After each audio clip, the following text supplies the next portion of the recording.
जी अस्सलाम वालेकुम। मैं अमरीन खान हूँ और आज मैं आपको जो मेडिकल की ये मेरी फिफ्थ वीडियो है। और आज मैं अल्हम्दुलिल्लाह और आज मैं आपको बताऊंगी कि ब्लड प्रेशर के बारे में मैंने एक लेक्चर दिया था इससे पहले। अब ये मेरा सेकंड लेक्चर है। ब्लड प्रेशर में मैंने बताया था पहले कि ब्लड प्रेशर इंक्रीज होने की वजह क्या है और उसमें क्या चीज़ें खाते हैं। ये मैं आइंदा आपको बताऊंगी कि क्या चीज़ें खाने से आपका ब्लड प्रेशर इंक्रीज हो जाता है और क्या चीज़ें ना खाने से आपका ब्लड प्रेशर डिक्रीज होगा और क्या चीज़ें हमें खानी चाहिए ब्लड प्रेशर को कंट्रोल करने के लिए, ब्लड प्रेशर को नॉर्मल रखने के लिए। अच्छा, अब ये आप ये देखें कि कुछ लोग हैं दुनिया में, बच्चे हैं, टीनेजर्स हैं और बड़े हैं जिनको ब्लड प्रेशर की प्रॉब्लम है। और कुछ लोग कहते हैं कि वो बड़ी एज के हो जाते हैं, उनको ब्लड प्रेशर की प्रॉब्लम होती ही नहीं है। तो इसकी क्या वजूहत है? अच्छा, अब पहले हम डिफ्रेंशिएट कर देते हैं कि ये बच्चे कौन से हैं, टीनेजर्स कौन से हैं और एडल्ट्स कौन से हैं। ठीक है। बच्चे जो होते हैं जिनको हम चिल्ड्रन कहते हैं, वो एज आ जाती है उनकी 1 साल से लेके 12 साल तक के बच्चों को हम कहते हैं कि ये बच्चे हैं। ठीक है, 12 या 13 साल, 12 साल तक के बच्चों को कहा जाता है। साइंस कहती है कि 12 साल तक के बच्चे जो है ना वो चिल्ड्रन में आते हैं। जो 13 साल से स्टार्ट होता है, 13 to 17 ईयर्स तक के बच्चे, 13 to 17 ईयर्स के बच्चे जो हैं वो टीन एजर्स में शुमार होते हैं, वो इंक्लूड होते हैं टीन एजर्स में। जो बच्चा, टीन एजर्स को हम एडोलेसेंस भी बोलते हैं और एडोलेसेंस कहते हैं जवानी, यानी तक 13 साल जब बच्चा हुआ, 14 साल का हुआ, 15 साल का हुआ, तो कहते हैं इनका जवानी का दौर है। ठीक है, ये जवानी है इनकी। तो जवानी को कहते हैं एडोलेसेंस। एडोलेसेंस जवानी का वो कहा जाता है।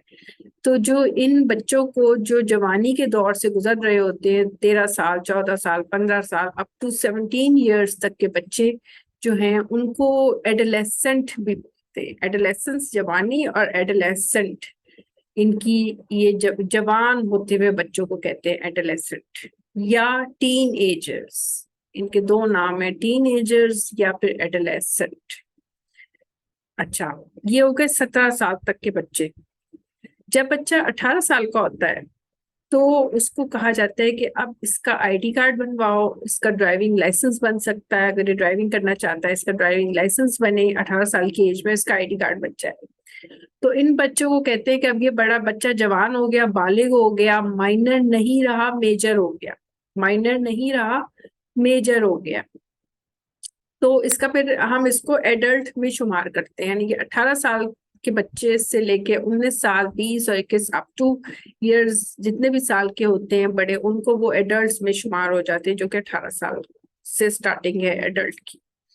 अच्छा, ये तो हो गए चिल्ड्रन, टीनेजर्स। चिल्ड्रन हो गए 1 से 12 साल, टीनेजर्स हो गए 13 साल से 17 साल, और जो एडल्ट्स हैं वो 18 साल की उम्र से लेके आगे अप टू सो ऑन तक की उम्र के बच्चों को, हम लोगों को हम कहते हैं कि ये एडल्ट है।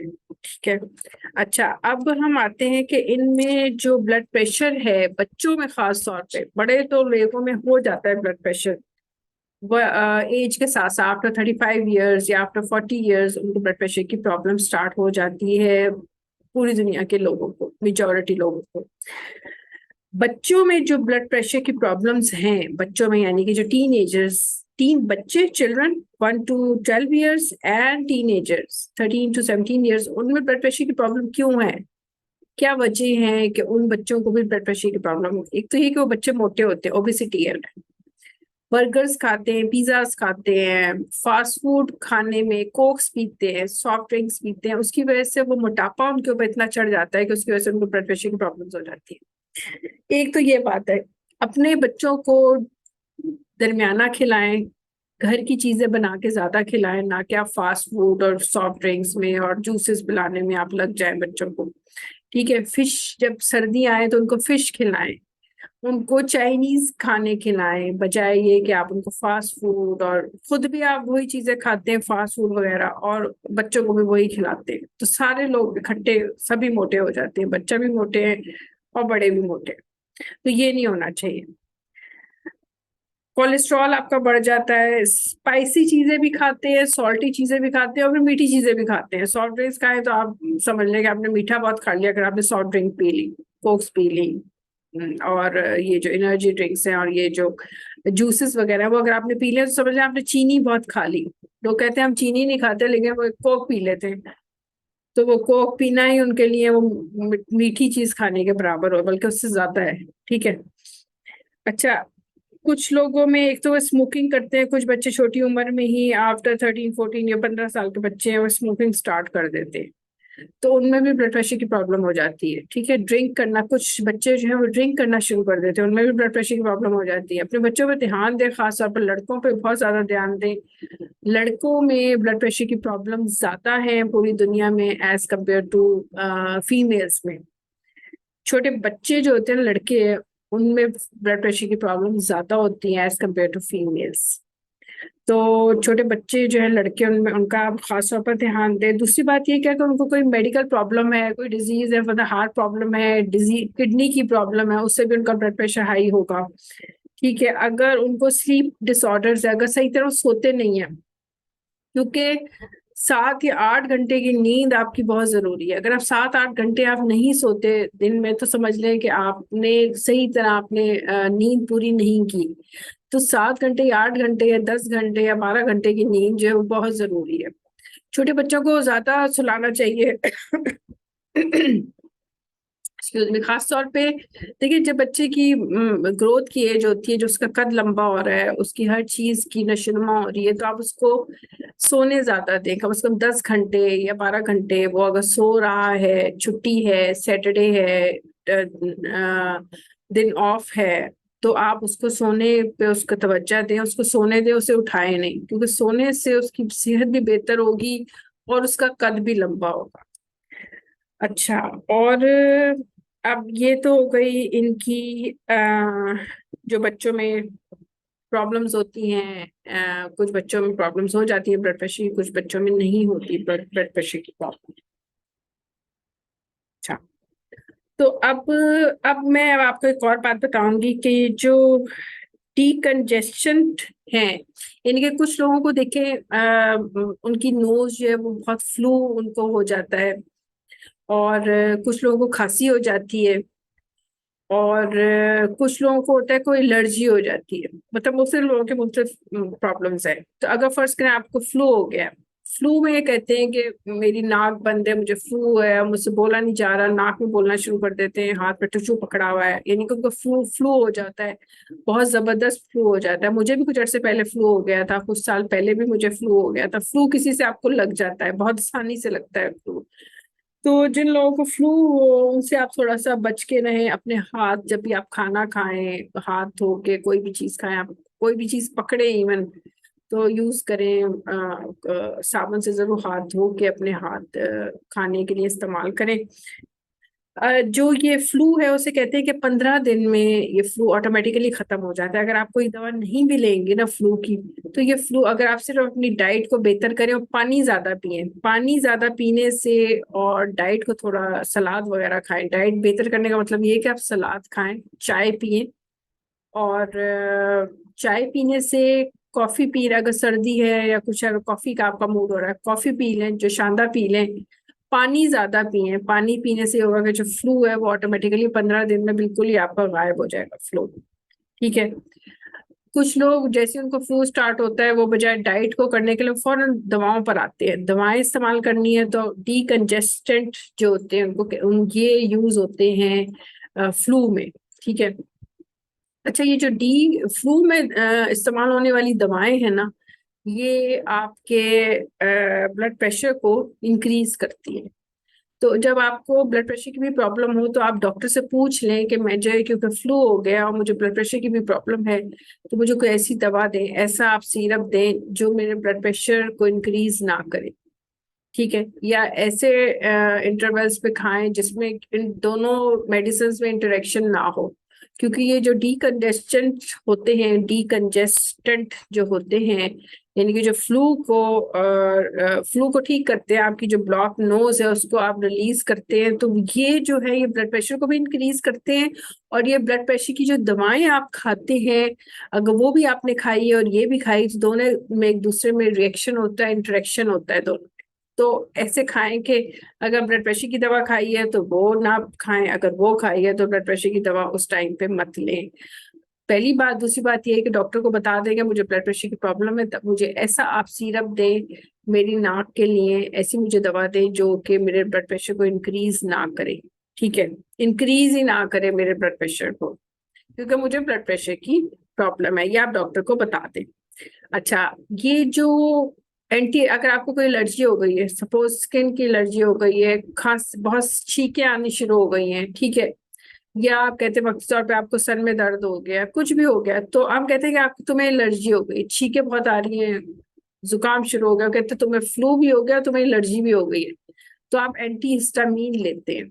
ठीक है, एंटी हिस्टामीन अक्सर बच्चों को जब मेरी वालदा हैं, वो जब हम छोटे होते थे, मेरे father was a doctor and he was the head of the Department of Pharmacology, and he taught in many medical colleges of Pakistan, and I really impressed my father from my father, and मैं अपने father से बहुत ज्यादा मोहब्बत भी करती हूँ। लेकिन ये बात है कि मैं जब वो जिंदा थे ना, तो मैं क्योंकि डॉक्टर नहीं बन सकी, मेरा मेडिकल कॉलेज में, बकाई मेडिकल कॉलेज है कराची में, 1992 में मैंने एफएससी किया, तो मेरा उधर एडमिशन हो गया था बकाई मेडिकल कॉलेज में। लेकिन अनफॉर्चुनेटली कुछ ऐसे सर्कमस्टांसेस हुए कि मैं उधर दूसरे शहर नहीं जा सकी। उस जमाने में लड़कियों को किसी और शहर में जाना, और फिर मुझे 5-6 साल उधर हॉस्टल में पढ़ना था, तो मेरे लिए बड़ा थोड़ा सा घर में ये हो गया कि जी अकेली लड़की है, जाएगी क्या होगा, ये होगा, इस तरह की सिचुएशन।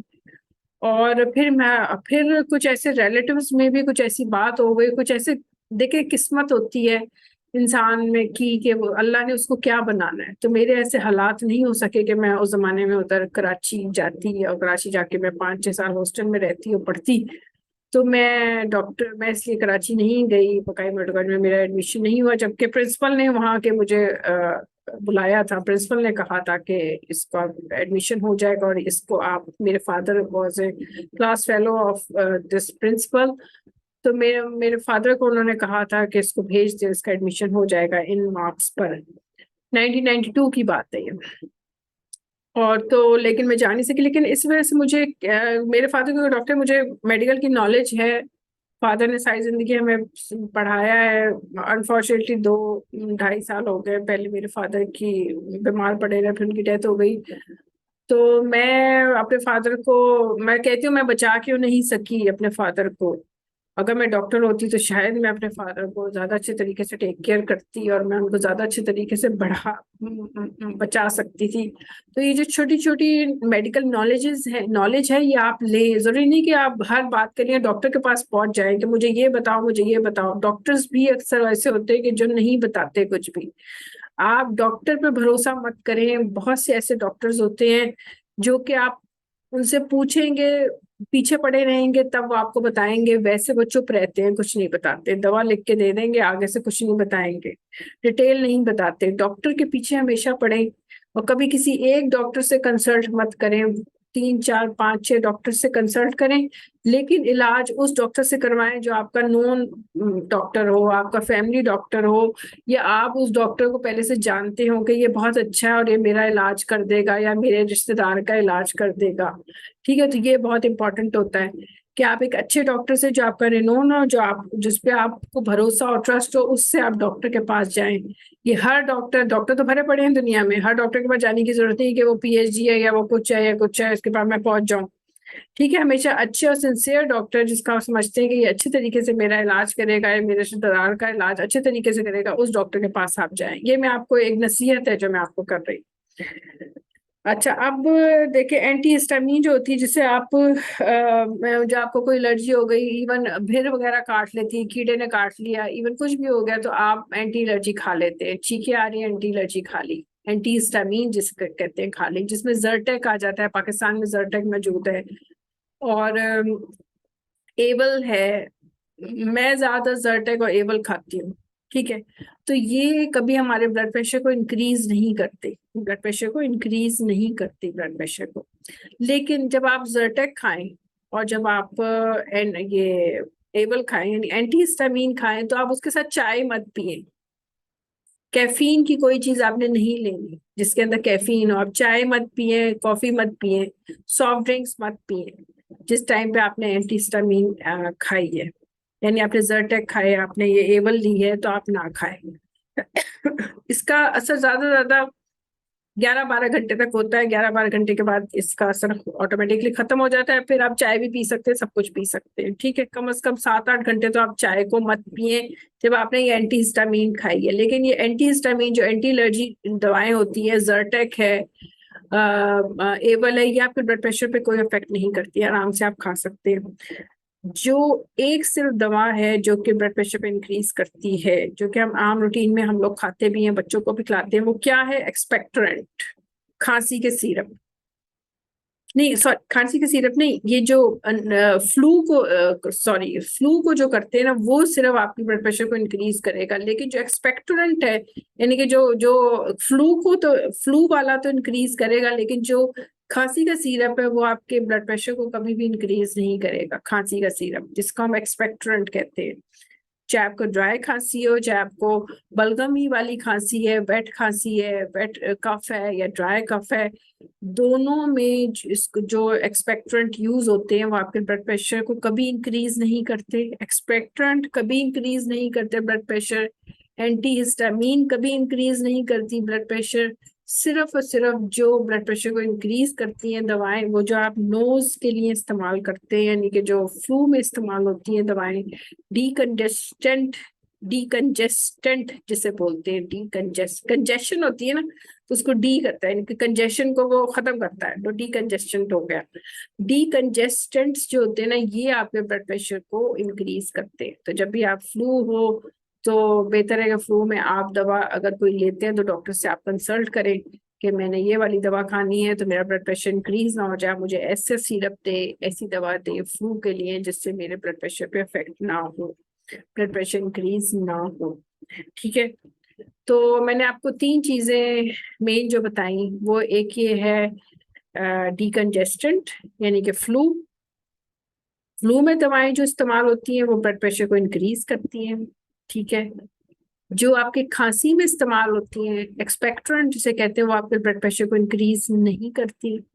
और जो एंटी एलर्जी यानी एंटी हिस्टामीन जो दवाएं हैं, एंटी एलर्जी में जो आप यूज करते हैं एंटी हिस्टामीन, जैसे जर्टेक है, एबल है, ये भी आपके ब्लड प्रेशर को इंक्रीज नहीं करती, ठीक है। तो इंक्रीज कौन सी करेगी? सिर्फ जो कि फ्लू में यूज होती हैं दवाएं, वो आपके ब्लड प्रेशर को इंक्रीज करती हैं।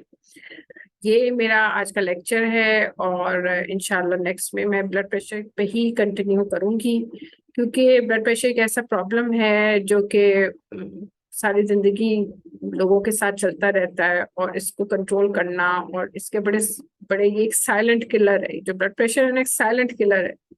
तो इसका हमें ख्याल रखना चाहिए ब्लड प्रेशर का अपने। ब्लड प्रेशर को डिक्रीज कैसे किया जा सकता है, उसको नॉर्मल हालत में किस तरह रखा जा सकता है, कौन कौन सी चीजें हम खाएं जिससे ब्लड प्रेशर हमारा नॉर्मल रहेगा, ये मैं आपको वो चीजें बताऊंगी। और बहुत सारी चीजें, कोई एक आम बहुत सी चीजें हैं जिन्हें हम रोजमर्रा जिंदगी में इग्नोर कर देते हैं। हमने ये नहीं खाना, वो नहीं खाना। अगर हम चीजों को अपनी डाइट में खाते रहे, आज नहीं खा ली, कल नहीं खाई, परसों खा ली, यानी कि उसको खाते रहे, तो आप देखें कि आपका ब्लड प्रेशर जरूर कंट्रोल में आएगा। और ब्लड प्रेशर को नॉर्मल रखना बहुत ही अच्छी बात है। चाय जो है वो कहते हैं कि 3 कप से ज्यादा आप 24 घंटे में मत पिए चाय। 3 कप से ज्यादा, अगर आप 3 कप से ज्यादा एक्सीड करते हैं तो फिर आपकी सेहत के लिए वो बहुत नुकसानदेह है।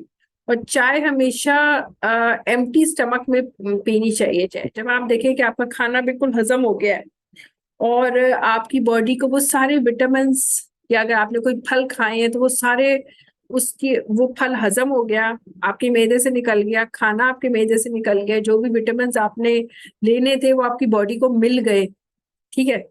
पहले बॉडी को अपने विटामिन्स पहुंचाएं। जब बॉडी को विटामिन्स मिल जाएं, आपको पता चल जाए कि आपने विटामिन की चीजें खा ली और वो जज्ब हो गई, हजम हो गई। जब वो हजम हो जाए तो फिर आप चाय पर आए, कॉफी पर आए, ठीक है, वो आप पिए। सॉफ्ट ड्रिंक्स को अवॉइड करें। हाँ, अगर आप किसी घर चले जाते हैं या वैसे ही आप रेस्टोरेंट में चले जाएं, फास्ट फूड रेस्टोरेंट में, कभी दिल चाह रहा है तो आप आधा कप थोड़ा सा आपने सॉफ्ट ड्रिंक पी लिया, 7 अप वगैरह पी ली, एक्सक्यूज मी, अब पी ली। लेकिन रोजमर्रा के में मुझे तो शौक है, मैं तो एडिक्ट हूँ, इस तरह ये आप सॉफ्ट ड्रिंक्स को ना करें, क्योंकि सॉफ्ट ड्रिंक्स बहुत ही खतरनाक होते हैं। या बॉडी से आपकी जो कैल्शियम है वो बिल्कुल खत्म कर देता है, टांगे कमजोर कर देते हैं। सॉफ्ट ड्रिंक जो लोग पीते हैं उनकी टांगे बहुत ज्यादा कमजोर हो जाती हैं, टांगों से बिल्कुल ही कैल्शियम खत्म हो जाती है। इसलिए सॉफ्ट ड्रिंक्स को अवॉइड करें। चाय पीनी है तो 2 कप, सबसे बेस्ट जो आपके सेहत के लिए है वो है 2 कप्स। अगर ज्यादा पी चल जाते हैं तो 3 कप्स आप चाय पिए पूरे 24 घंटे में, यानी सुबह से लेके शाम तक सोने से पहले आप 3 कप्स पिए। 3 कप्स से एक्सीड मत करें, चाहे वो आपके लिए नुकसानदेह होगी। जो लोग ज्यादा चाय पीते हैं उनको कहते हैं कि इवन उनको कैंसर होने का भी चांसेस होते हैं, जो लोग ज्यादा चाय पीते हैं, क्योंकि चाय आपकी बॉडी से सारे जो विटामिन है उनको मार देती है। जहां वो जरासीम को मारती है ना, वहां ये चाय जो है और कॉफी जो है वो हमारे अंदर के जो विटामिन होते हैं उनको भी मार देती है। इसलिए चाय हमेशा थोड़ा खाली पेट पिए।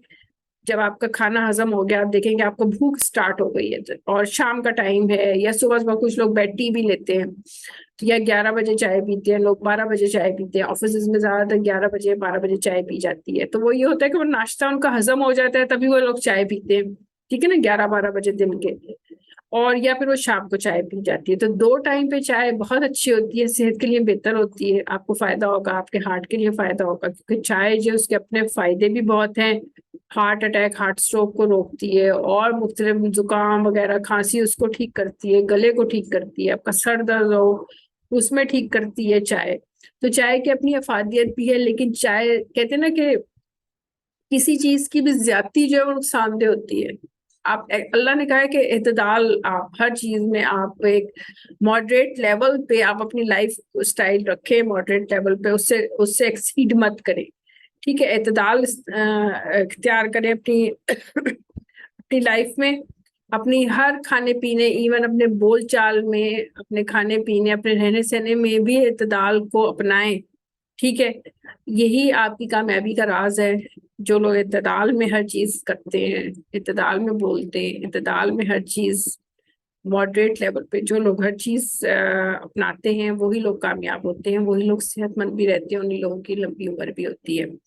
और दूसरी बात ये कि कुरानी तौर पे अगर मैं आपको बताऊं तो एक आयत है सूरह फातिहा।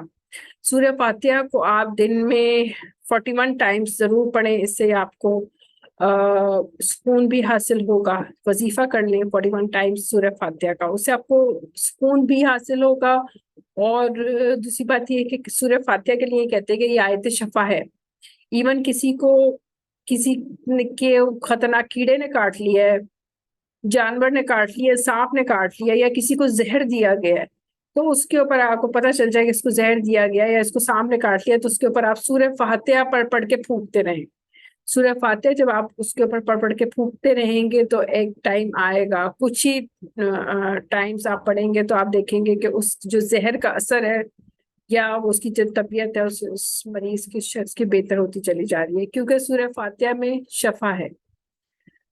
अह अब तक के लिए मुझे इजाजत दीजिए, इंशाल्लाह नेक्स्ट उसमें मैं बीपी के ही टॉपिक को कंटिन्यू रखूंगी, इंशाल्लाह हम और डिस्कस करेंगे। जब तक के लिए मुझे इजाजत दीजिए, अल्लाह ने के पान।